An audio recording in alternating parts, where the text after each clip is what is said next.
Hello, my name is Nanthanit Faksang, and today I'm gonna talk about the organization that have to change in order to survive. So most organizations today need to modify or change their structure or their framework within the company in one way or another, so that the business can succeed in a highly competitive market.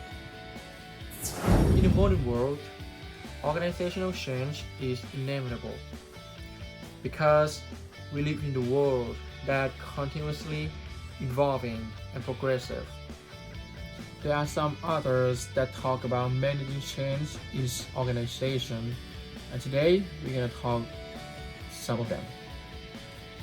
According to Stoughton, Rushon, and Kramer, one of the effects for failure in developing organization is the decreasing of the growth. Because of this, it is important to note that many organizations in the modern term with formal structure are considered to be highly dynamic and easily to adaptable in the changing society. So next, Khan and Hashim, who study about the impact of development on employees. They notice that the activity in the business world nowadays is moved fast, very fast, in order to support and respond to new technology, new market, and new strategy. The reason why is because they have to do it because they have to support their employees in their organization. So for that reason, in many organizations right now, they are spending a big percentage of their budget on research and development. So for that reason, in many organizations right now, they are spending a big percentage of their budget on research and development.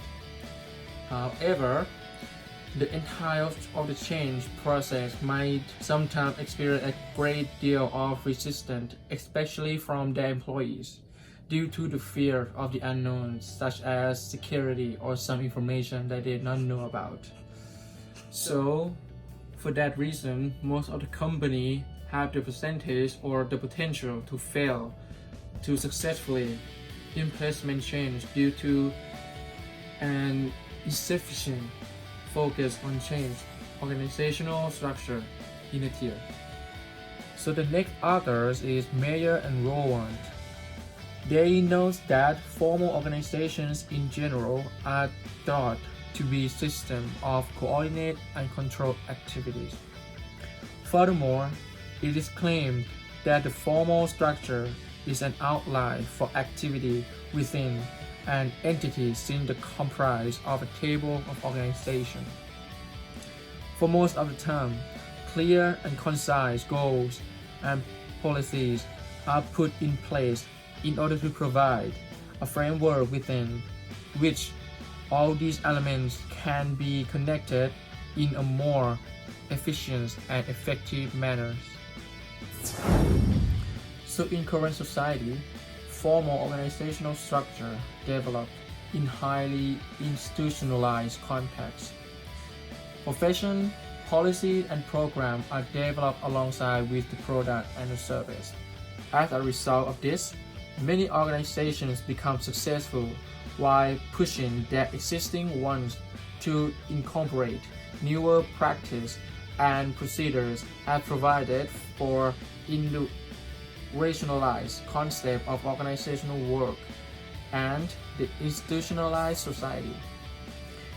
Mayer and Rowand also observe that established organizations that adopt new practice and procedures as a result of institutionalization increase their validity and chance of survival. Mayer and Rowand also asserts that besides efficient coordination and control of productive activities, an organization's success and survival would most definitely depend on such other factors as rationale behind the existence of an entity. Within a highly defined institutional environment and its ability to successfully adapt to the environment. It is quite clear that the entity that is able to gain the legitimacy and resources needed to survive. In other cases, though, this adaptation rely on environmental process and the capacity of an existing leadership to lead the entire change process.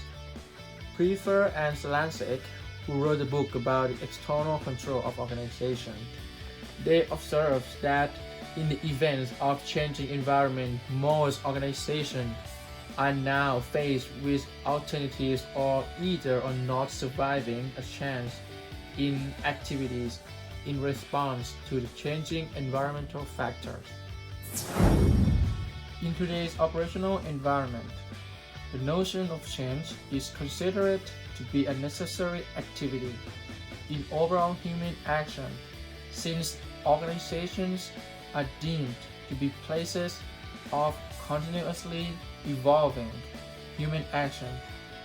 Even though for most entities, the aspect of change is really not appreciated.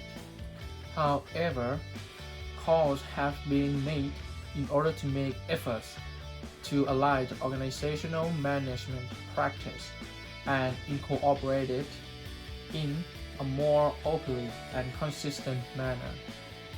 It is worthy to note that in order to willingly accept change, it is necessary that the organization has to take into account the possibility that the process might have implications and ramifications beyond that imagined or previously planned. It should be observed that even with the simplest of routine tasks, organizations would embrace or undergoing change as long as they are performed by humans. Therefore, whatever change is perceived to stability, then it becomes uncertain to notice any regular or even smaller level of change within the organization, which presents a challenge in estimating how privileged change can be within a business setting. Sitoka and Chai, who studied about managing change in organization, they note that organizational change can only work whenever they are continuously monitored and accordingly adjusted by the players in the particular manner. Change should be treated as a continuous process that defines an interaction between different aspects of organization and a set of initiatives. This means that it cannot be established as being a set of isolated events rather than it is an outgoing process. So next, according to Hanna and Freeman, the notion related to organizational management is entirely focused on the impact of the environmental on structural configuration. Despite there being numerous ecological perspectives on organizational structure, a good deal of is focused on such aspects as selection as well as relative patterns in nature, which are attributed to the action of a given selection process. Some studies on these aspects focus their attention towards promoting the adaptation perspective, which fosters the subunit of an organization.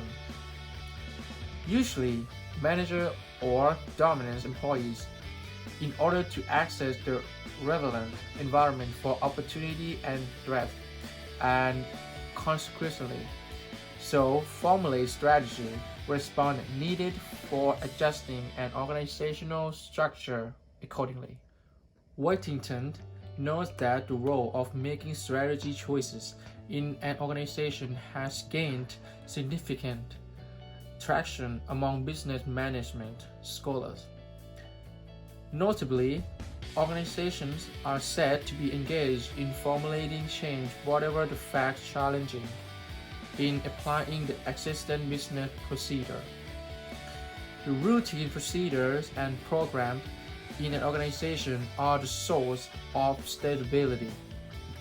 On the other hand, in the event that these standards fail to assist with overall growth and continuous stability for the business, then change is considered to be inevitable altogether. However, Miller notes that efforts to realize major organizational change and innovation activities remains to be a complicated process.